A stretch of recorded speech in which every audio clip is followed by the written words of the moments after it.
Sir ఇప్పుడు గౌరవ శాసనసభ్యులు హరీష్ రావు గారు వారు కోర్టులో వాద్యం వేశారు అధ్యక్ష.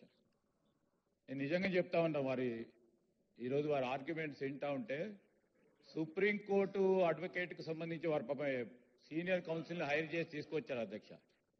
వారే స్వయాన పోయి వాదిస్తే బాగుంటుండే. అన్ని మీ వాద్యానికి సంబంధించి అన్ని అంశాలు కూడా రేపు హైకోర్టు ముందట ఉంది అధ్యక్ష.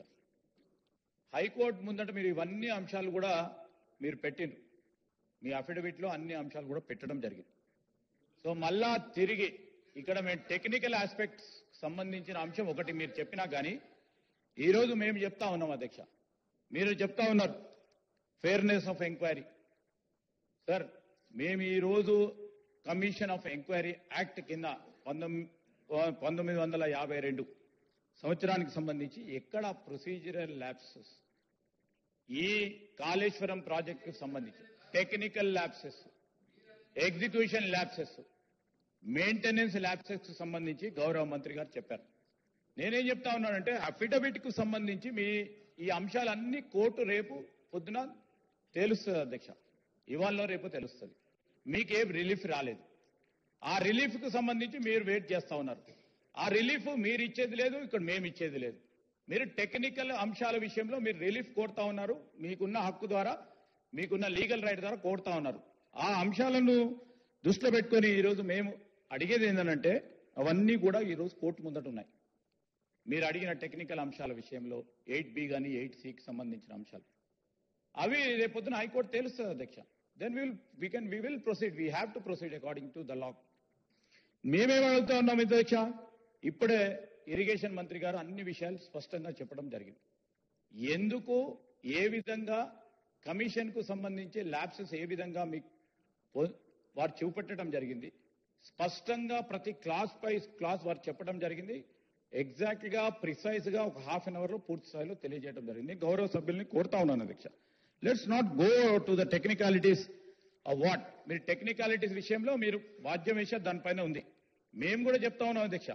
ఈ రోజు ఇక్కడికి సంబంధించి మరి వారు ప్రతి సందర్భంలో కమిషన్నే కాంగ్రెస్ పార్టీ కమిషన్ అంటూ అన్నారు. మీరు ఈ రోజుకు సంబంధించి మీ సీనియర్ కౌన్సిల్ గా ఉన్న హరీన్ రావుల్ గారు మీరు హైర్ చేస్తూ ఉంటారు. అతను ఎవరు? ఏఐసిసికి సంబంధించిన సీనియర్ సభ్యుడు అధ్యక్ష. సీనియర్ కౌన్సిల్ గా వాద్యాలు తీసుకొని మీరు కౌన్సిల్ ని కూడా ఏర్పాటు చేసుకుంటూ ఉంటారు అధ్యక్ష. దట్ లీగల్ ప్రొఫెషన్ అది. అండ్ హైయెస్ట్ రెస్పెక్టబుల్ పోస్ట్ ను హోల్డ్ చేసి ఫస్ట్ లోక్పాల్ గా గుర్తింపు పొందిన ఆయన ఫైండింగ్స్ ని మీరు తప్పుపడితే పట్టొచ్చు, కానీ ఇష్టారాజ్యంగా అడ్డగోలుగా పార్టీ పరంగా మాట్లాడటం సరికాదు. ఇది ఖచ్చితంగా చెప్తా ఉన్నాం. ఆయన నిష్పక్షపాతంగా ఈరోజు వారు ఫైండింగ్స్ ఇవ్వటం జరిగింది. మా బాధ్యతలో భాగంగానే ఈరోజు మేము సభలో పెట్టడం జరిగింది. దానిపైన మీకు ఏమైనా అభ్యంతరాలు ఉంటే ఆ విధంగా కార్యక్రమం చేయండి. కానీ వారు లేచి పార్టీ పరంగా మాట్లాడతామంటే ఆ రోజు ఇందిరాగాంధీకి సంబంధించి ఆ రోజున్న కక్షపూరిత, మేము ఇప్పుడు ఇంతకుముందు చెప్పారు, కక్షపూరితంగా చేస్తే రెండో రోజే ప్రభుత్వం వచ్చిన రెండో రోజే రాజకీయ కక్ష మొదలైతా ఉండే. రాజకీయ కక్ష కాకుండా ప్రజాస్వామికంగా ముందుకు పోవాలని, పారదర్శకంగా ఉండాలనే ఉద్దేశంతోనే మేము ఒకసారి విజిలెన్స్ కమిషన్ దాంట్లో పాటు ఈరోజు మరి ఎంక్వైరీకి సంబంధించిన కమిషన్ ఆఫ్ ఎంక్వైరీ యాక్ట్ ప్రకారం ఎంక్వైరీ వేయటం జరిగింది అధ్యక్ష. ఎవరి పరంగా రాజకీయంగా మేము పూర్తి స్థాయిలో కక్ష సాధించాలనే ఉద్దేశంలో లేము. కానీ వాస్తవాలు తెలిసే ప్రయత్నంలో ఇంతకుముందే ఉత్తమ్ కుమార్ రెడ్డి గారు చెప్పారు, వాస్తవాలు ప్రజలకు తెలిసే కార్యచరణ తీసుకుంటాం అధ్యక్ష. దయచేసి దాన్ని రిస్ట్రిక్ట్ చేసి ఇది కాదు అని చెప్పండి. కానీ ఎప్పుడో షా కమిషన్ కు సంబంధించి లేకుంటే ఇతర కమిషన్లకు సంబంధించిన అంశం కాదు. ఆ రోజు రాజకీయ కక్షతోని ఆనాటి ప్రభుత్వాలు చేస్తే ఈ రోజు మేము ఆ విధంగా చేపట్టలేదు. చేపడితే 2 సంవత్సరాలు ఎందుకు అధ్యక్ష? ఎందుకంత 2 సంవత్సరాలు?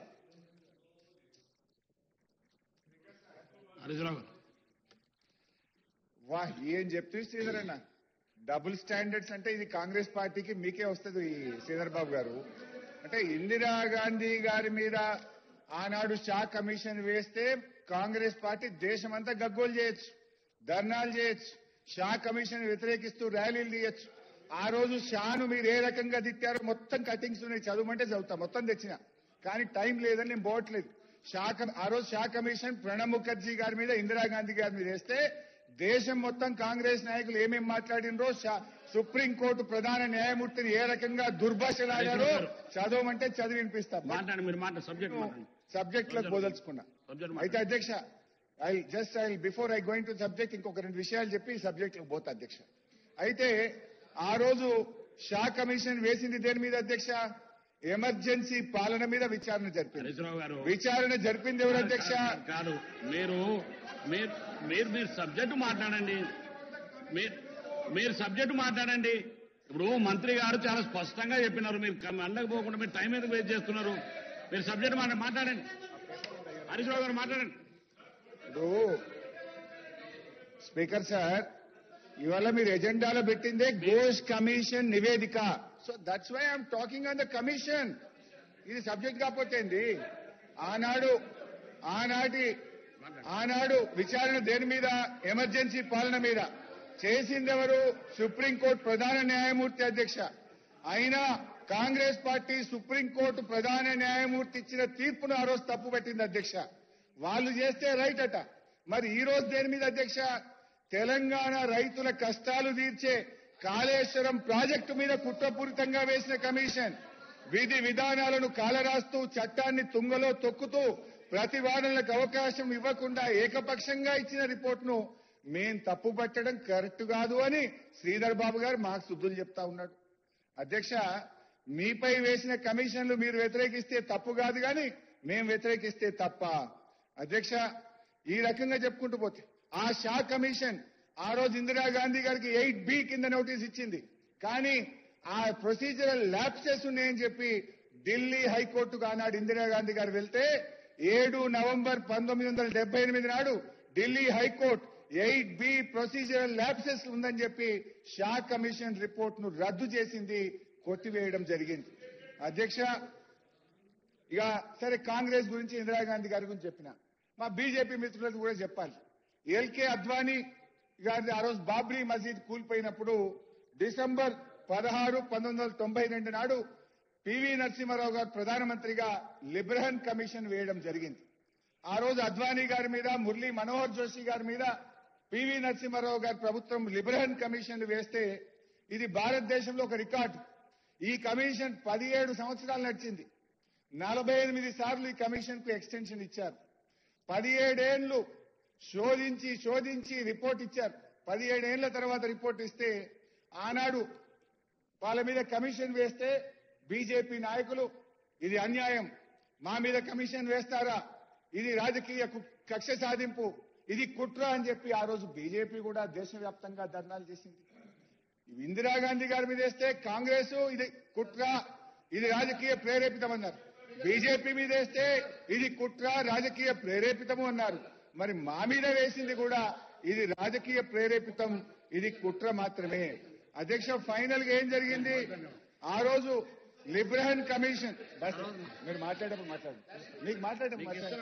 లిబ్రహన్ కమిషన్ రిపోర్ట్ కూడా ఏమైందంటే అధ్యక్ష, 8B కింద ఆ రోజు ప్రొసీజర్ సరిగ్గా ఫాలో కాలేదని ఆనాడు అద్వానీ గారి మీద, మురళీ మనోహర్ జోషి గారి మీద వేసినటువంటి దాన్ని ఆ రోజు కోర్టు కొట్టివేసింది. సో ఎప్పుడైనా కూడా ప్రొసీజర్ ఫాలో కాకపోతే 1952 కమిషనర్ యాక్ట్ కింద అధ్యక్ష ఇవి నిలబడవు. అందువల్ల ఇప్పుడు ఘోష్ కమిషన్ రిపోర్టు కూడా ఇది డెఫినెట్ గా కోర్టుకు ఎప్పుడైతే 8B 8C ఇవ్వలేదని అర్థమవుతుందో ఈ రిపోర్ట్. వెంకటరెడ్డి గారు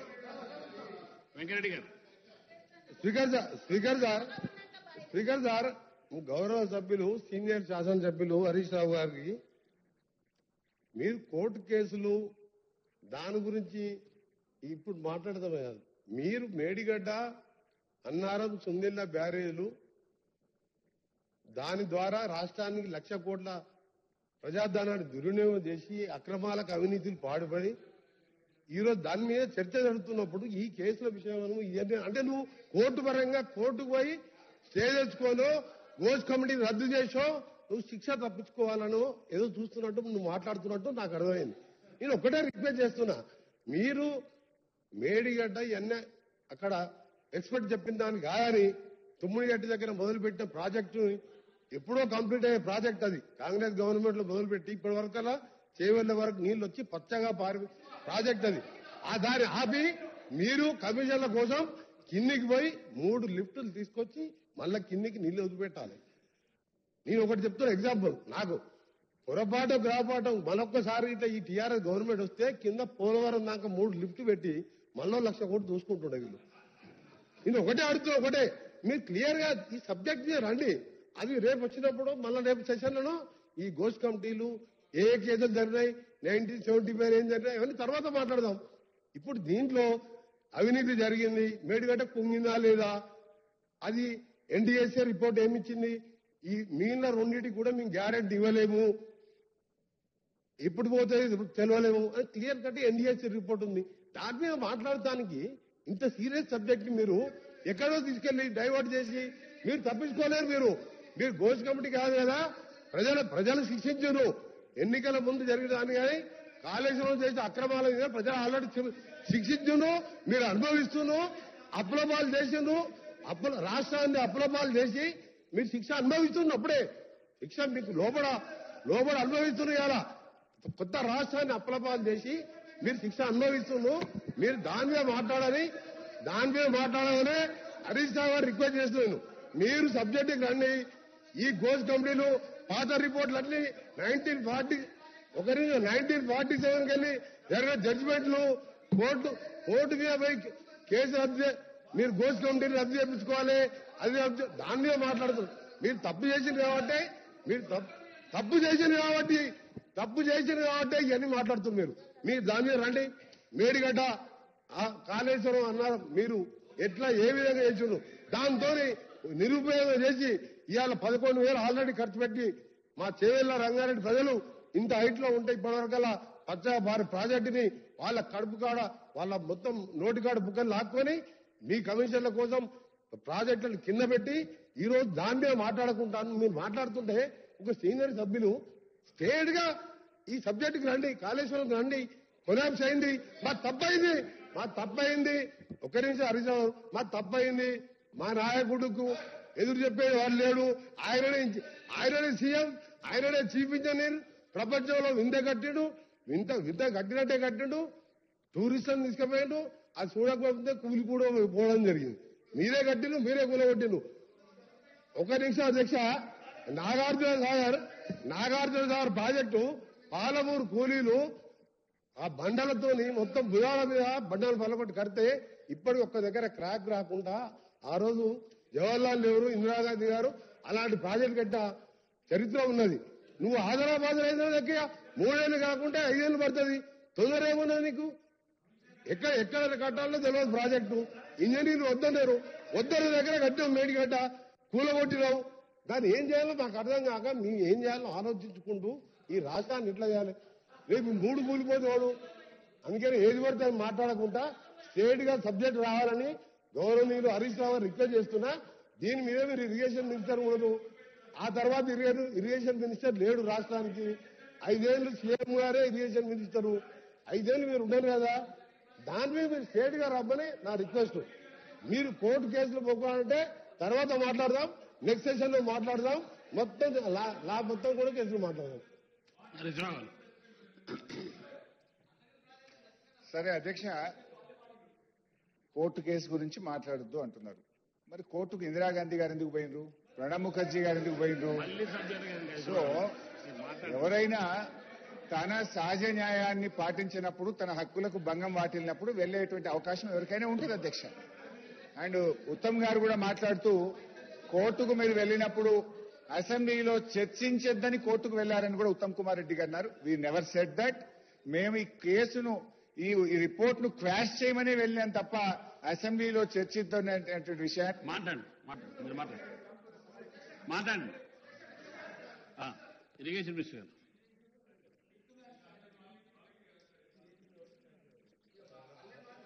స్పీకర్ సార్, మీరు వేసిన స్పెసిఫిక్ ఇష్యూ మేమేమో క్యాబినెట్ లో చర్చించి అసెంబ్లీలో చర్చించి వే ఫార్వర్డ్ మొత్తం మేమన్నాం. మీరేమన్నారు? అసలు ఇంటరిమ్ స్టే అడిగినరు. శాసనసభలో కూడా శాసనసభలో చర్చ ఉండకూడదు, శాసనసభలో చర్చ ఉండకూడదు అని మీరు ఆ కోర్టులో ప్లే చేసుకున్నారు. మాట్లాడండి హరీష్ రావు. ఉత్తమ్ గారు పాపం సరిగా ప్రిపేర్ కానట్టున్నాడు. Let him check the report. మీ అడ్వకేట్ జనరల్ ఫోన్ చేసి తెప్పించుకోండి, నా పిటిషన్ తెప్పించుకొని చదువుకోండి. Come prepared. మీరు చెప్పినవన్నీ కూడా చాలా బద్దాలనే. I will come to you. So గౌరవనీయులు కోమటిరెడ్డి వెంకటరెడ్డి గారు పెద్దలు మాట్లాడుతూ, వెంకన్న మాట్లాడుతూ ఏమన్నాడంటే, హరీష్ రావు గారు మీరు సబ్జెక్ట్ మాట్లాడండి, మాట మార్చొద్దు అన్నారు. మాట మార్చుడు కోమటిరెడ్డి వెంకన్నకు అలవాటు ఉంటుంది తప్ప నాకు ఉండదు. విషయం చెప్పాలి. మీరు అనుమతిస్తే అధ్యక్ష, కోమటిరెడ్డి వెంకటరెడ్డి గారు కాళేశ్వరం ప్రాజెక్టు మీద మాట్లాడిన వీడియో తెచ్చాను. ఒక్క నిమిషం ఆ వీడియో చూపిస్తాను. అరే ఇదే వెంకటరెడ్డి గారు, ఈ చరిత్రలో కాళేశ్వరం లాంటి గొప్ప ప్రాజెక్టు లేనే లేదు అని వెంకటరెడ్డి గారు మాట్లాడారు. ఒక్క నిమిషం.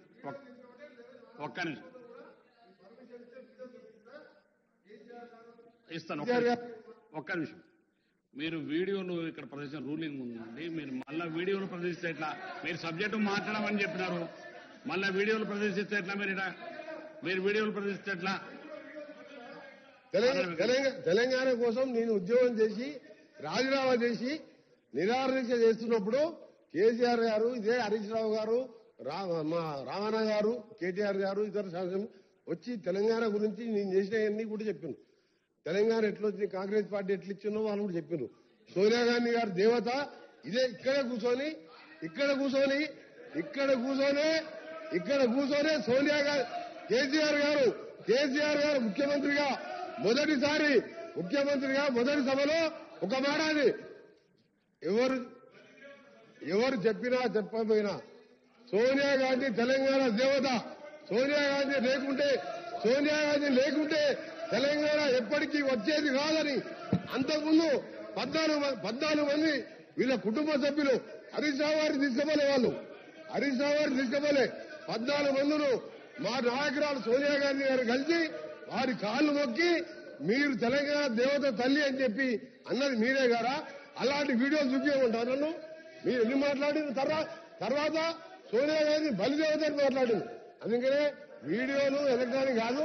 మీరు సమయం చేయకుండా ఇప్పటికే 1,00,000 కోట్ల రూపాయలు 6 లక్షల కోట్ల అప్పులు చేసి దాని వడ్డీలకే 6,000 కోట్లు కడుతూ ఈ రాష్ట్రాన్ని ఏ విధంగా ముందుకు తీసుకుపోవాలి, అప్పుడు మేము మొదలుపెట్టిన ప్రాజెక్టు ఎట్లా పూర్తి చేయాలి, అప్పులు ఎట్లా తీర్పాలి, రాష్ట్రాన్ని తెలంగాణ ఇచ్చిన పార్టీగా మీకంటే మాకు బాధ్యత ఎక్కువది.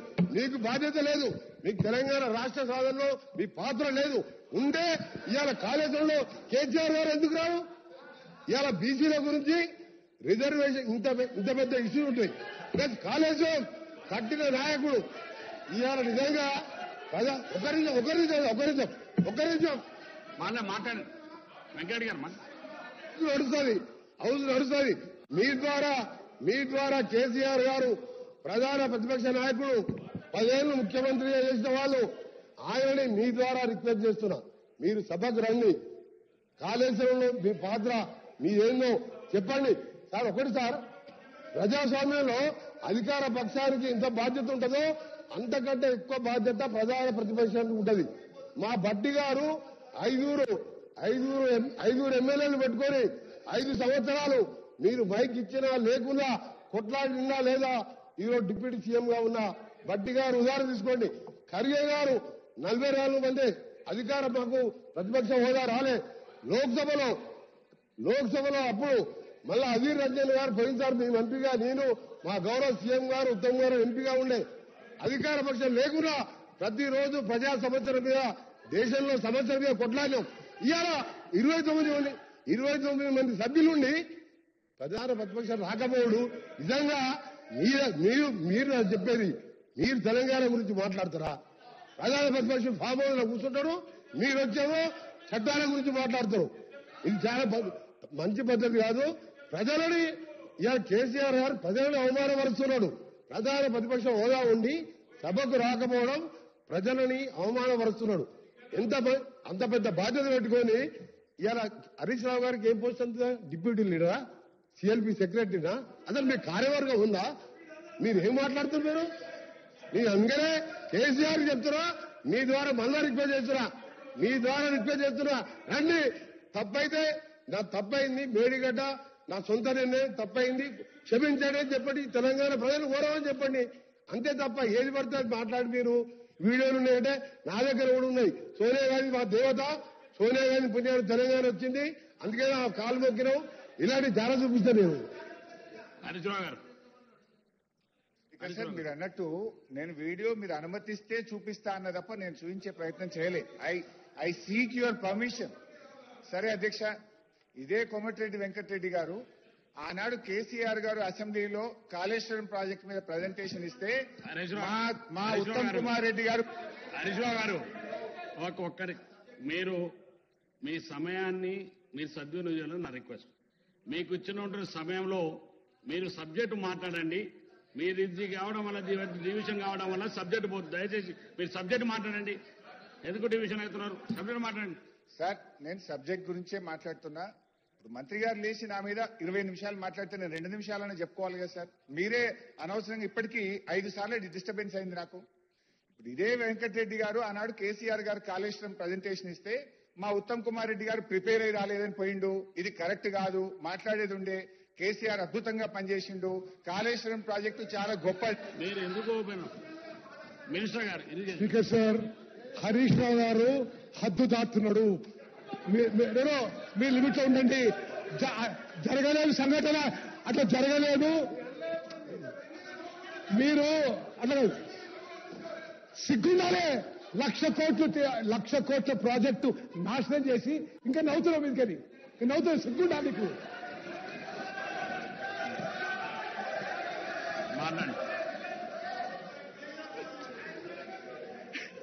ఎనీవే సార్, పాపం దొరికిపోయినరు, ఇబ్బంది పడతా ఉన్నారు. ఆ ఫ్రస్ట్రేషన్ కనబడుతుంది, ఆన్సర్ లేదు. ఫ్రస్ట్రేషన్ లో పోతుంది మా ఉత్తమ్ అన్న. I can understand this frustration. Anyway I will leave it to them. వాళ్ళ ఫ్రస్ట్రేషన్ కళ్ళ ముందు కనబడ్డది, ప్రజలు కూడా చూసిండ్రు.